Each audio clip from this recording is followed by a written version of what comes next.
L'entrepreneuriat est considéré et de loin comme l'alternative à la problématique du chômage de façon générale. La spécificité de Féminia est qu'il s'agit d'un salon dédié à l'entrepreneuriat des femmes. Pourquoi une telle initiative? Salon dédié à l'entrepreneuriat féminin parce que c'est un projet qui nous tient à cœur. Et depuis fort longtemps, ça fait la 3e édition maintenant que nous organisons ce salon. Et c'est pour aider les femmes entrepreneurs, que ce soit les femmes qui sont dans le formel ou dans l'informel. Elles n'ont pas de financement et elles ont des difficultés également à faire voir leur entreprise, c'est-à-dire leur visibilité. Pour demander des financements, elles ne savent pas exactement où aller et où demander d'aide ou encore de financement.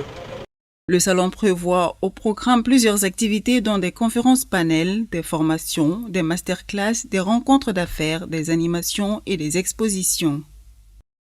La valorisation de nos main-d'œuvre maliennes, voilà, parce que tous nos produits que nous présentons sont fabriqués par des Maliens. Et vraiment, c'est l'une des motivations qui explique notre présence. Nous avons les produits agroalimentaires. Là-bas, il y a la décoration. Ici, ça c'est l'artisanat, le textile. De l'autre côté, il y a les produits cosmétiques aussi. L'influence, ça fait venir. On souhaite. La marraine de l'événement, en plus d'exprimer sa satisfaction par rapport au choix de sa personne, souligne l'importance que représente l'entrepreneuriat féminin pour un pays.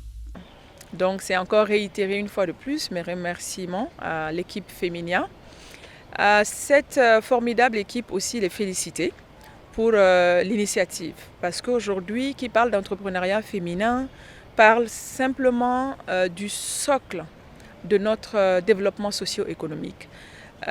Comme je l'ai dit tout à l'heure, on ne peut pas prétendre à notre développement économique en laissant en marge la moitié de notre population.